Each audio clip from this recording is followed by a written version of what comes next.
Hey all, welcome back to another Mini-Sode where today we'll be talking about Batman Vengeance. Set in between the original animated series and the new Batman Adventures, the plot of Vengeance feels like a multi-part episode. After Batman rescues a woman named Mary Flynn from a bomb placed by the Joker, he discovers that the Joker is holding her son for a $5 million ransom. Unless I can pay him $5 million, I don't have that kind of money. Are you sure he has the boy? He sent me this. Said if I didn't believe him, he would Take this. Press the button if you're ever in trouble.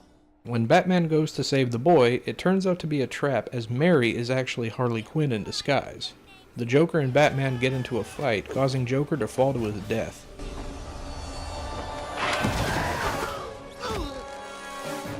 Give me your hand. Seems like old times, eh, Bats? You, me, a vat of chemicals?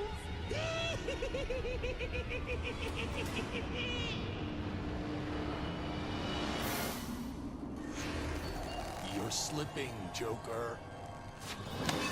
Oops. All right, Bats. You win.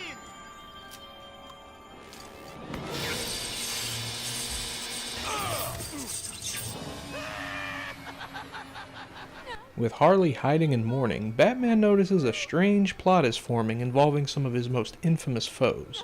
Now it's up to the Dark Knight to once again end their crime and find out the truth behind it all. For the most part, the story's pretty good, as if you're watching an episode of the show, complete with the majority of the show's cast.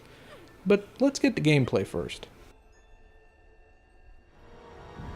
Vengeance is a third-person action-adventure where the Caped Crusader must progress through each stage fighting thugs, sneaking, solving puzzles, and doing a bit of platforming in order to progress. You'll have access to the best of Batman's utility belt, like batarangs, bat grapple, net launcher, handcuffs, and smoke bombs. What's odd is that to use your weapons, you have to go into a first-person mode to use them. It's not particularly bad, it's just kind of cumbersome to switch between first and third person views, especially when you're in hand-to-hand combat.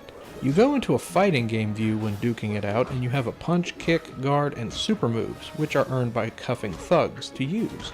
It's not fantastic, but it works. Sadly, there's no camera control. The game does that for you, with the exception of pressing the left trigger to reset the camera behind you, and the aforementioned first person view. But at least the rest of the controls are alright. There's also a few stages where you drive the Batplane and Batmobile, which is similar to a 3D shooter. They're brief, but okay. Lastly, there's free-falling sections where you have to save people from dying before you reach the end. These are terrible, and I wish they didn't exist.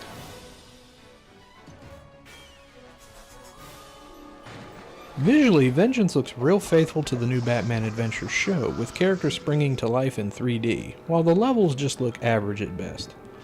Audio-wise, the music is very dark and moody, with hints of the show's music thrown in for taste. As stated earlier, most of the show's cast reprise their roles for Vengeance, with Kevin Conroy and Mark Hamill stealing the show as Batman and Joker respectively. Careful, Harley. You'll kill him. But nothing. You're my hench-wench. You catch him, I kill him. Less wench, more hench, you molly-coddling little twit. Nobody kills the bat but me. Like so. Batman Vengeance is a flawed game for sure, but of all the mediocre to bad games based on the Caped Crusader, it's one of the better ones. Plus, at the price it's going for, it's worth picking up and giving a try. And with that, this is the Dolly Popka. Thanks for watching, I'll see you next time.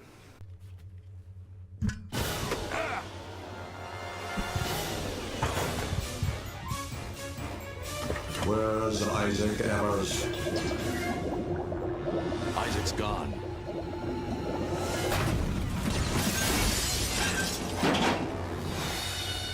It seems the good doctor was making bad medicine.